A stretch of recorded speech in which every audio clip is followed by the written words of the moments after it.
বেহেশতে ঢোকার চাবি, বেহেশতের চাবি। এই যে আমরা উপরে যত কিছু দেখতেছি, আসমান দেখি, জমিন দেখি, যত কিছুই দেখি না কেন, এই সব কিছু কিন্তু একদিন শেষ হয়ে যাবে। ইদা যুলজিলাতিল আরদু জিলজালাহা, জিলজাল হলো উলটপালট। আল্লাহ রাব্বুল আলামিন সেদিন সমস্ত কিছুকে উলটপালট করে দিবে। সেদিন কোনো কিছুই কিন্তু আল্লাহ রাব্বুল আলামিনের সামনে দাঁড়াইতে পারবে না। আল্লাহ শুধু একটা আওয়াজ দিবেন, কুন ফায়াকুন, সঙ্গে সঙ্গে সমস্ত কিছু হয়ে যাবে। ইসরাফিলকে ডেকে বলা, ইসরাফিল, এতদিন আমি দুনিয়া টিকায় রাখছিলাম, দুনিয়া আমি রেখে দিয়েছিলাম, আজকে আর দুনিয়া থাকবে না, দুনিয়া তাড়াতাড়ি করে ধ্বংস করে দাও।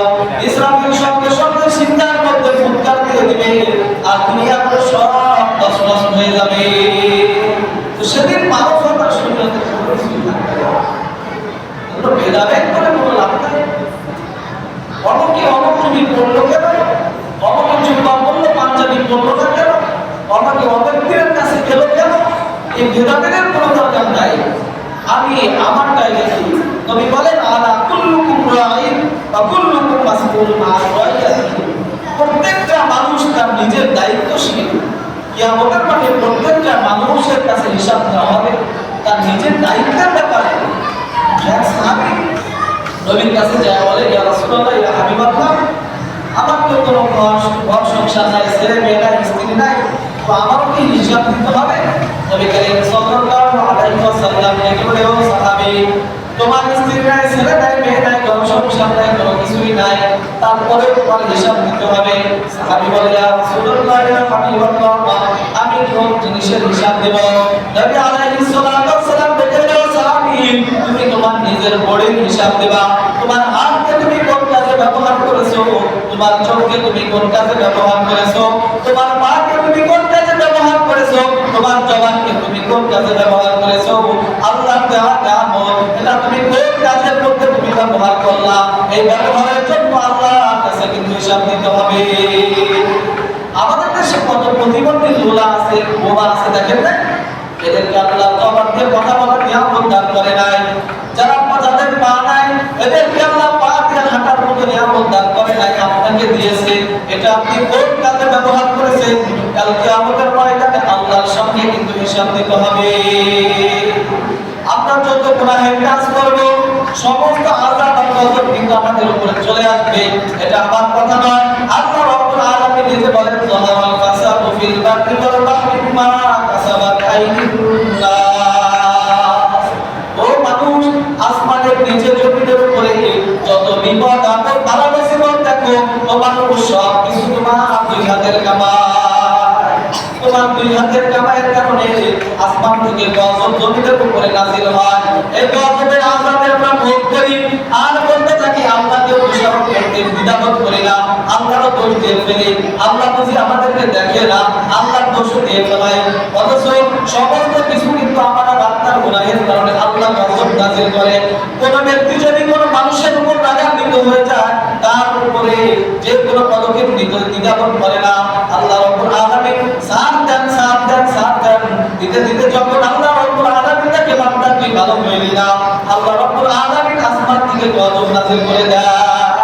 আরবে আপনি বলি যারা সব কিছু খায়, আমাদের কি দেয়, আমাদের কি দেয়, আযাব আর গজবের মধ্যে থেকে আমরাই করি, শান্তি আর খুঁজে পাই না, শান্তি আর খুঁজে পাই না।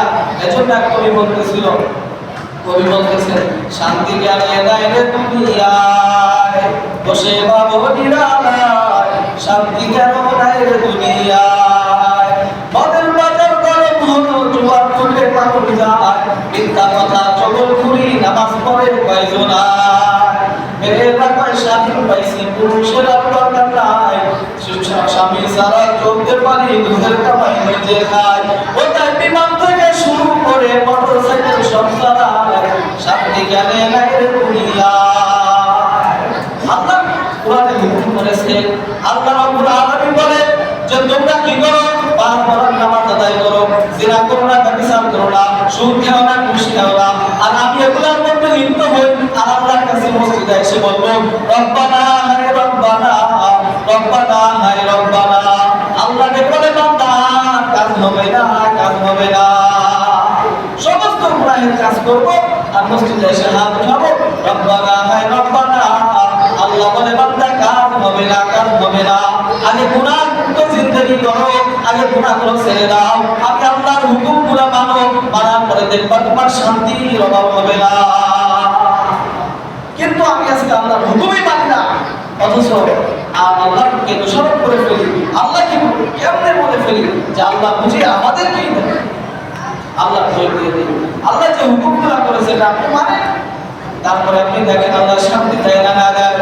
এজন্য আল্লাহ রাব্বুল আলামিন আমাদেরকে মুসলমান করে দুনিয়ার মধ্যে পাঠিয়েছে, দুনিয়ার মধ্যে পাঠায়া কিছু হুকুম করে দিয়েছে। এই হুকুমগুলোকে কিন্তু আমাদের আপনার পরিপূর্ণ মানা দরকার। আল্লাহ বলে ইয়া আইয়ুহাল্লাযীনা আমানু উদখুলু ফিস-সিলমি কাফা, তোমরা পরিপূর্ণভাবে ইসলামের মধ্যে প্রবেশ হও, ইসলামের মধ্যে পরিপূর্ণভাবে ঢোকো। মসজিদে নামাজ পড়ার জন্য আসছি, তাই জুব্বা পাঞ্জাবি টুপি পরে আসছি, আর অন্য সময় কিন্তু পড়ি না আমরা। এজন্য এটা নবীর সুন্নাহ। কোন ব্যক্তি যদি নবীর সুন্নাহকে কি করে নিজের জীবনে বাস্তবায়ন করে, আল্লাহ বলে আমাকে যদি ভালোবাসতে চাও, ভালোবাসার জন্য আমি একটা পদ্ধতি দিয়ে দিলাম, একটা বার্তা দিয়ে দিলাম। কি দিলাম? মান আহাব্বা সুন্নতি ফাকাদ আহাব্বানি ওয়া মান আহাব্বানি কানা মাই ফিল জান্নাহ। আরে কোন ব্যক্তি যদি আমি আল্লাহকে মহব্বত করতে চাও, আমি আল্লাহকে ভালোবাসতে চাও, তাহলে আমি তোমাদের জন্য বার্তা দিয়ে দিলাম, আমি তোমাদের জন্য একটা পদ্ধতি দিয়ে দিলাম। জানোনি কি পদ্ধতি? আল্লাহ রাব্বুল আলামিন বলে আমি তোমাদের জন্য আমার হাবিবকে পাঠিয়ে দিলাম, আমার হাবিবকে অনুসরণ করবা, আমার হাবিবকে অনুকরণ করবা, তাহলে আমি আল্লাহ খুশি হয়ে যাব, আর বিনিময়ে তোমাদেরকে জান্নাতের মেহমান বানায় দিব। আমরা সকলে পারবো না?